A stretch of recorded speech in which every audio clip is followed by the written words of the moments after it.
Et nous sommes de retour au plateau pour la suite de cette émission. Nous abordons notre deuxième sujet. Nous parlons à présent de la CEDEAO et de l'AES. Manifestation à Paris contre le retrait de l'AES, alors que la date d'entrée en vigueur du retrait définitif des pays de l'AES, Mali, Niger, Burkina, approche à grands pas. Ce sera le 29 janvier. Des groupes ou bien des ressortissants de ces pays en France ont manifesté ce week-end. Manifestation pour dire non, exprimer leur désapprobation par rapport à cette décision de leur pays de sortir définitivement de l'organisation sous-régionale CEDEAO.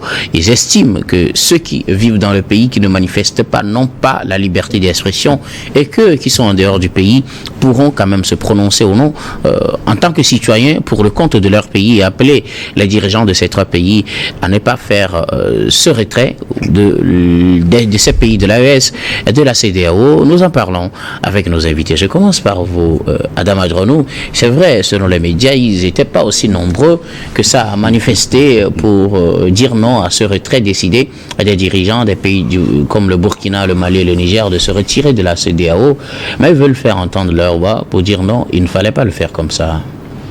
Oui, c'est vrai qu'on peut le constater, mais dire que c'est un épiphénomène au regard de l'effectif qui est sorti. Mais ce qui est important, c'est l'opinion qui est exprimée. Lorsque nous comparons ou nous remontons un peu l'histoire, vous constaterez qu'en réalité, pratiquement tous, vous prenez tous les ressortissants de ces pays-là, au début de cette annonce-là, étaient en phase avec l'opinion exprimée par leurs autorités de pouvoir donc se retirer de la CEDEAO. Ceux de la France, par exemple, ne s'étaient pas prononcés. De toutes les façons, à partir du moment où il n'y avait pas eu opposition, ça vous a dit quand même qu'ils étaient d'accord. Ils étaient d'accord. Okay. Puisque de toutes les façons, si ceux qui sont restés au pays ne pouvaient pas exprimer ces opinions-là, pensant qu'on pouvait peut-être les contraintes au regard de la politique qui s'observe dans ce pays, mais eux ils avaient la liberté au moins de le dire. S'ils l'ont pas dit, ça vous a dit quand même au début ils étaient d'accord. Ils étaient d'accord. Okay. Mais en réalité, aujourd'hui, ils constatent non seulement, en tout cas, ce que, en tout cas, ces populations ont à perdre, ce qui, de mon point de vue, ne me convainc pas en réalité, compte tenu du fait qu'aujourd'hui, nous constatons que les pays de l'AES ont pris langue avec la plupart des pays de la CEDEAO, mais également, lorsque vous prenez la CEDEAO en elle-même également, n'a pas trop mis la barre très haut en ce qui concerne, en tout cas, les restrictions liées donc aux ressortissants de ces pays-là. Ça voudrait dire quand même que au niveau douanier, il peut y avoir des réaménagements, réciprocité, puisque de toutes les façons, c'est la réciprocité que eux-mêmes également prônent. Ça voudrait dire quelque part qu'on ne pourrait plus avoir une politique qui puisse être une politique assez restrictive, de facto à pouvoir donc affecter dangereusement aussi bien les actes commerciaux, mais également la diplomatie de ces pays-là. Donc cette sortie, lorsque vous la mesurez et que vous l'analysez en réalité, moi je pense qu'elle est véritablement donc inopportune. Mais on se dit en réalité, on veut se positionner au regard de cette politique-là dont la plupart des opinions n'adhèrent plus, liées au fait que c'est l'expression de la population qui n'est plus acceptée dans ces pays-là. En réalité, moi, je pense que la question est plus orientée vers là, et on veut, puisqu'il y a des opposants qui aujourd'hui, du fait que soit lorsque vous regardez, il y a des gens qui se disent, vous sortez, mais également votre famille peut avoir des répressions au sein des pays parce qu'ils sont restés au pays. Ça voudrait dire quelque part que grosso modo, c'est en réalité le fait que les droits de l'homme, les droits d'expression sont plus ou moins muselés qu'on veut exprimer. Ça n'a rien à voir avec, en tout cas, la sortie de la CEDEAO. À quelques jours, parce que si nous en tenons en réalité du timing, c'est le 29. On est pratiquement à une semaine du 29. Donc, quelle est l'opportunité qu'on veut exprimer par rapport à cette sortie-là, si c'était que de pouvoir demander aux pays de l'AES de pouvoir enlever le pied sur l'accélérateur en ce qui concerne les droits humains, les droits d'expression, qui, de mon point de vue, semble de plus en plus muselé. Pour vous, c'était plutôt une manifestation contre le musulman, de la liberté d'expression, tout à fait. Ça une manifestation contre la CEDEAO. Non, ça n'a rien à voir. Et pourtant, ils n'ont pas dit qu'ils manifestaient contre la liberté d'expression. Je reviendrai à vous tout à l'heure. Je reviendrai à vous, puisqu'effectivement, ils ont semblé aborder un aspect comme ça, on l'abordera tout à l'heure. Mais bien avant, Sana, les ressortissants du Burkina, du Mali et du Niger ont manifesté à Paris, place de la Bastille, pour dire non, que leur pays ne devrait pas sortir de la CEDEAO, qu'il est préférable qu'ils restent dans l'organisation sous-régionale. Manifestation qui intervient à plutôt 2 semaines de la date butoir pour ce retrait. Ce sera le 29 janvier. Et ils ont préféré manifester seulement ce week-end. Non, moi je pense que c'est une manière pour eux de manifester, bien d'exprimer leur inquiétude par rapport à la politique étrangère qui est menée dans ces pays dits de l'AES. Je pense que nous tous, nous avons une idée des difficultés potentielles qui pourraient surgir dans les prochains mois à venir, ou bien que ces ressortissants la vivent déjà. Lorsque, c'est-à-dire, je veux parler des difficultés à rallier des vols pour rejoindre leur pays depuis la France, par exemple. Puisque je crois savoir que Air France aurait des difficultés à desservir ces destinations-là, et peut-être beaucoup d'autres tracasseries d'ordre relatif à l'immigration, aux droits de ces immigrés-là dans ces pays, qui risquent d'être corsés. Parce que aujourd'hui, le principe que beaucoup de pays pratiquent, c'est la réciprocité. On a vu beaucoup d'entreprises françaises malmenées dans ces pays, leur contrat révoqué. Et donc, naturellement, il se peut que la France décide en toute souveraineté de compliquer les choses aux ressortissants de ces pays-là, ce qui serait tout à fait légitime de sa part. Et donc, ceux qui vivent, c'est-à-dire ces ressortissants-là de ces pays-là, peut-être que c'est ces difficultés-là qui voient venir. C'est pourquoi ils sont sortis pour exprimer leur mécontentement par rapport, n'est-ce pas, à la décision de leurs dirigeants actuels de sortir de la CEDEAO. Alors, sur ce point-ci, c'est contre la France.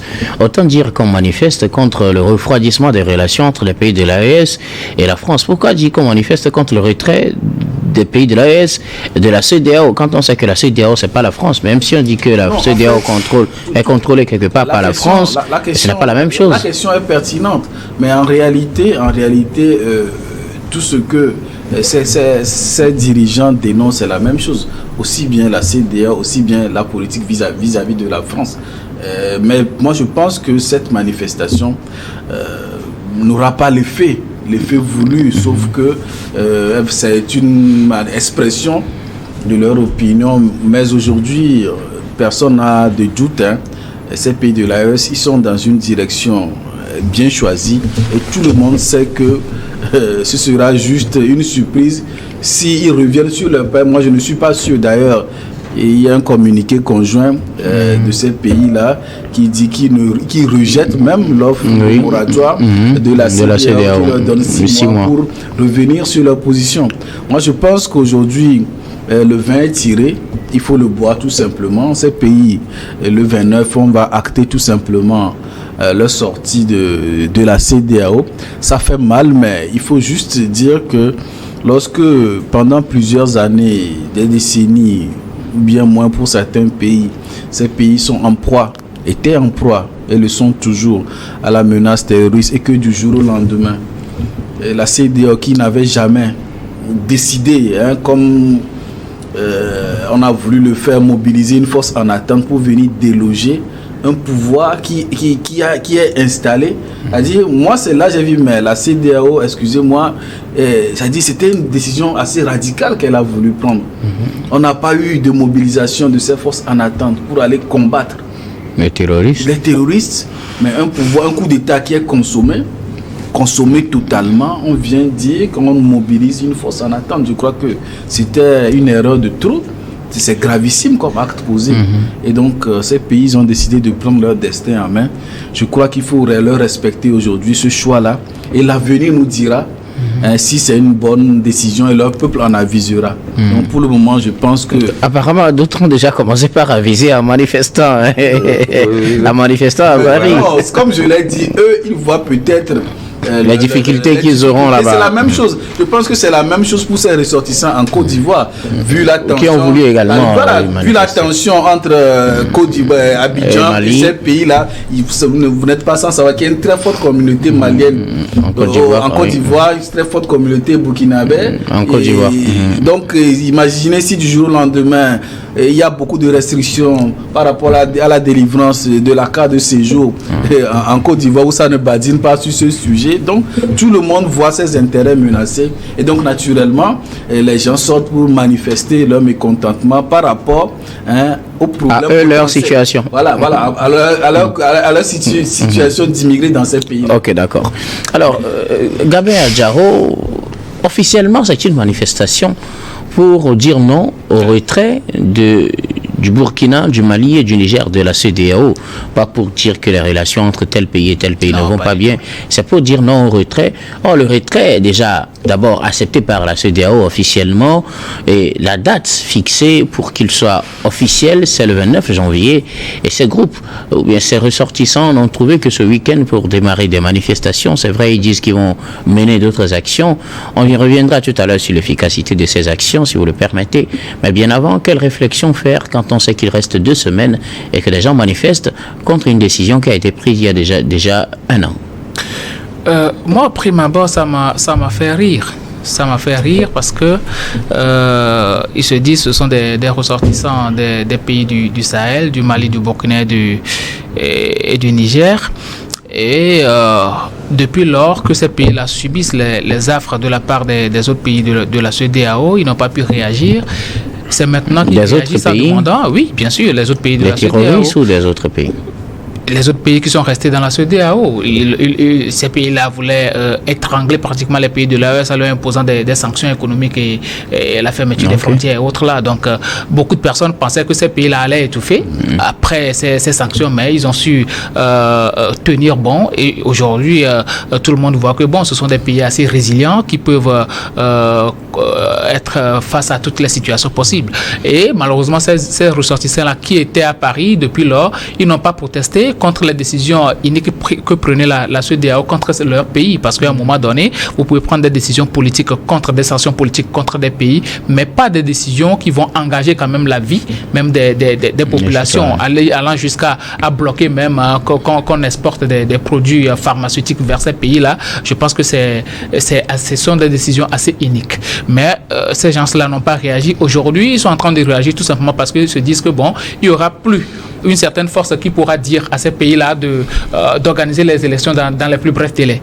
Puisque dans ces organisations-là, lors de ces manifestations, il y avait des politiques aussi. Ce sont des gens qui demandaient véritablement à ce que les élections soient organisées dans ces pays-là le plus tôt possible pour que, bon, eux, ils puissent déposer leur candidature.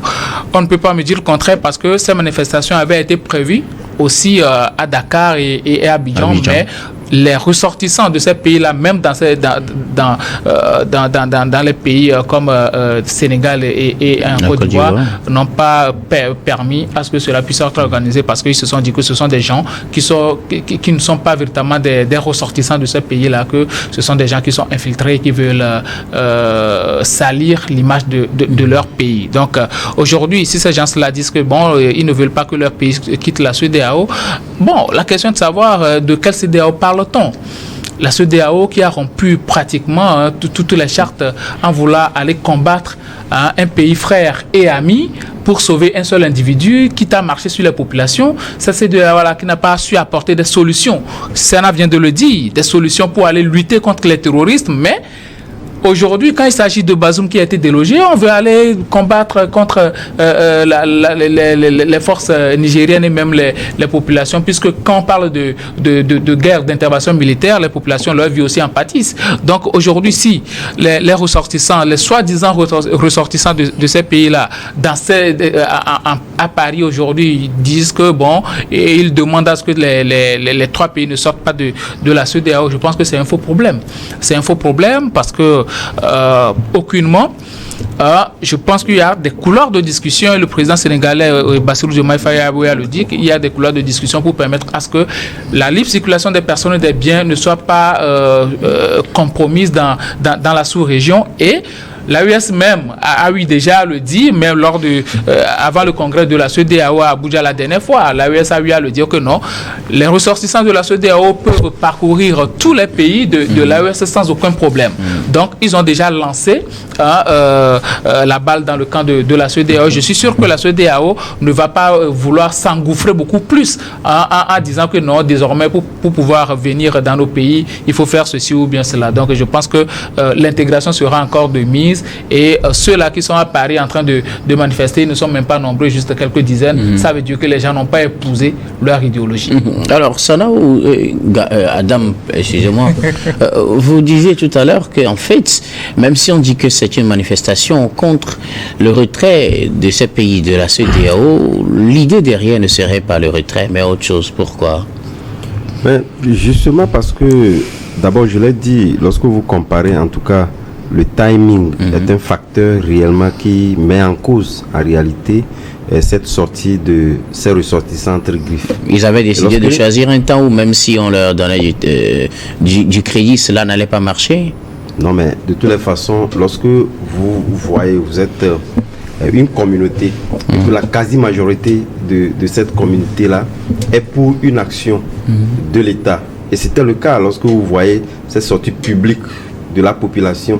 Dites-moi, est-ce que vous avez vu depuis, en tout cas, ce trajectoire-là jusqu'à la date des 2 semaines qui arrivent, qu'une population de cette communauté-là avait protesté, même pas un seul, protesté contre cette sortie-là. Il n'y en avait pas. C'est pas autant dire que, voilà, parce que... C'est-à-dire, vous parlez de la période où ils ont annoncé leur retrait en janvier 2024.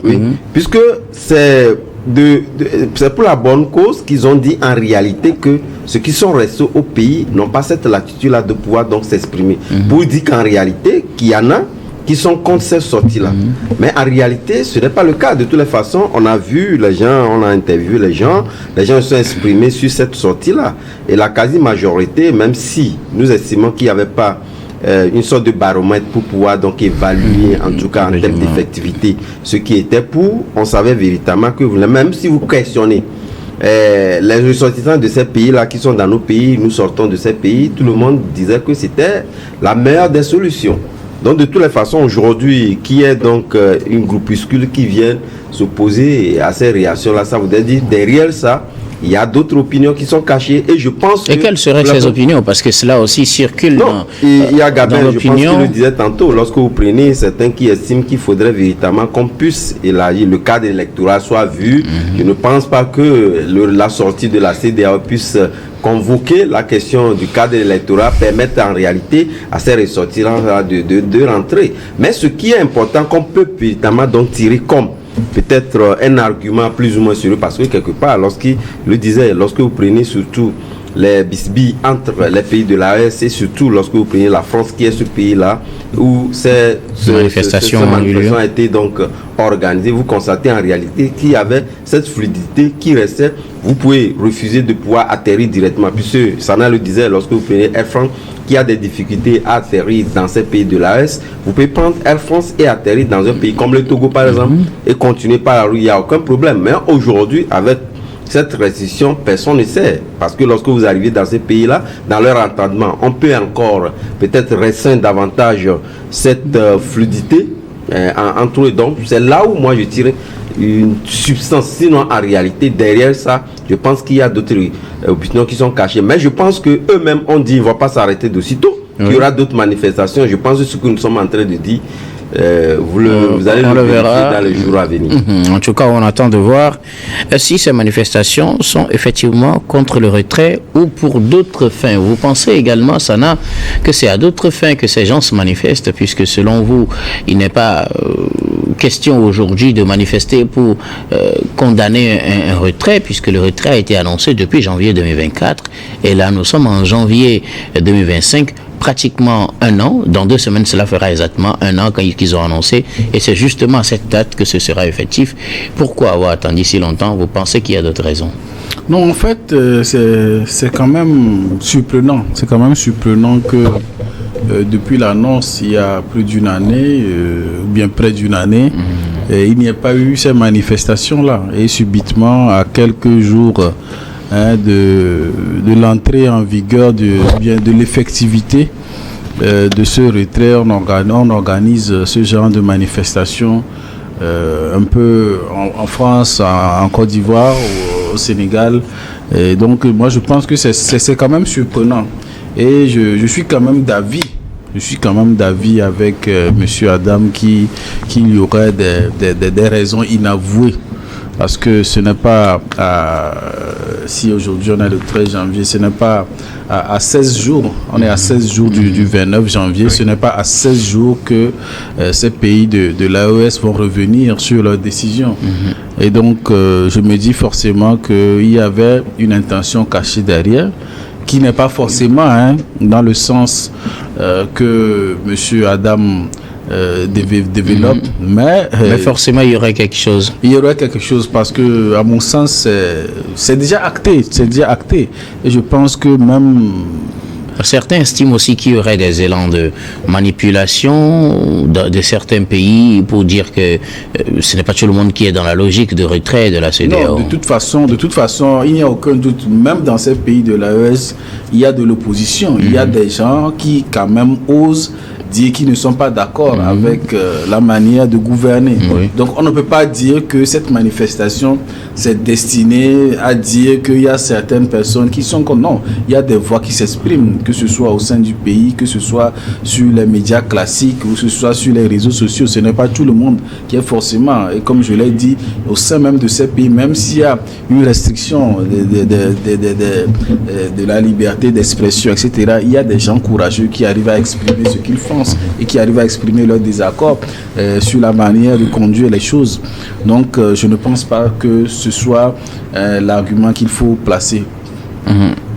Gabin Adjaro, qu'est-ce qui aurait pu bien expliquer qu'on ait attendu aussi longtemps pour venir manifester, et aussi l'engouement qu'il y a eu quelques dizaines juste pour 3 pays, c'est quand même curieux. Oui. 3 pays du Sahel qui ont de fortes communautés en France.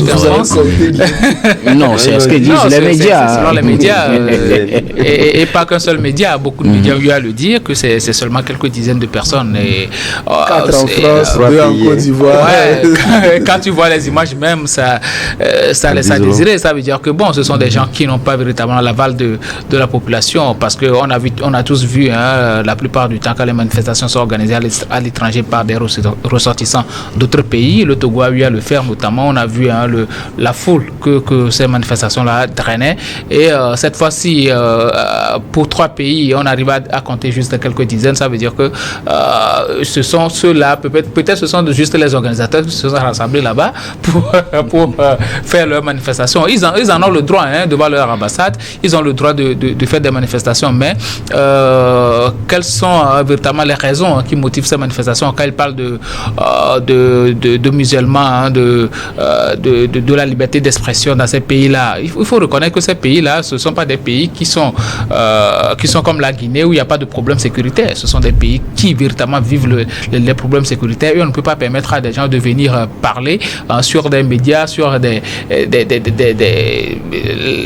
positions terroristes et autres là, et discuter de ces problèmes-là à tout va comme ça. Il faut prendre les choses avec pincette et surtout discuter dans le respect des règles de l'art. C'est aussi simple que ça. Et dans ces pays, il y a des débats contradictoires qui sont organisés à tout moment sur les médias. Pour ceux qui suivent même les chaînes nationales dans ces pays-là, il y a véritablement des débats contradictoires où les gens arrivent à critiquer de manière houleuse la gestion de ces pays-là. Donc, quand on parle d'absence de liberté d'expression, même de musulmans de la presse, moi, ça me pose un certain nombre de problèmes. Sauf que quand tu es dans un pays, même s'il n'y a pas de problème sécuritaire, il faut respecter les règles et les déontologies de la presse. Quand tu ne respectes pas tout cela et que tu t'attaques à des autorités, que ce soit de votre pays ou bien des pays étrangers, il faut s'attendre à ce que la loi agisse en ta défaveur. C'est aussi simple que ça. Maintenant, Bon, eux, ce sont des politiques, ce sont certains leaders des partis politiques qui sont exilés, qui sont dans ces pays-là.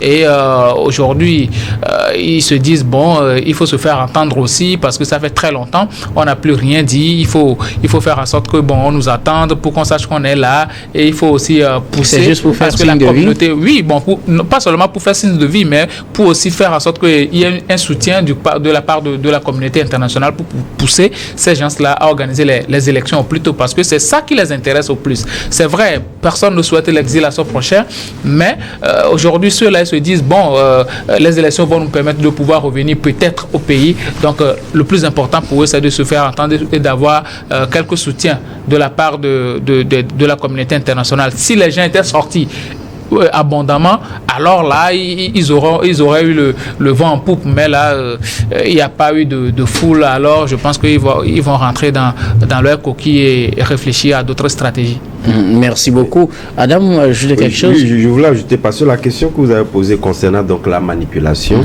est révélatrice en réalité. Lorsque vous prenez ici, c'est vrai que lorsque nous prenons les pays comme la France, etc., ce sont des démocraties célébrées, et lorsque même un seul individu sort et parle d'un sujet, cela est considéré comme une opinion qu'il faudrait donc comptabiliser plus en compte. Mais au-delà de ça, je pense que vous convenez qu'avec moi que si c'était dans nos pays où ces manifestations se passaient, vous convenez avec moi que c'était des épiphénomènes qu'on ne saurait, en tout cas, qu'on ne saurait en faire un événement. Malheureusement, ça a été le cas en France, et que l'intéressement des médias prouve en réalité qu'on peut en tout cas parler d'une sorte de manipulation. Merci beaucoup à vous tous pour vos contributions. Nous allons marquer la pause pour le journal, puis on reviendra tout à l'heure pour la suite de cette émission.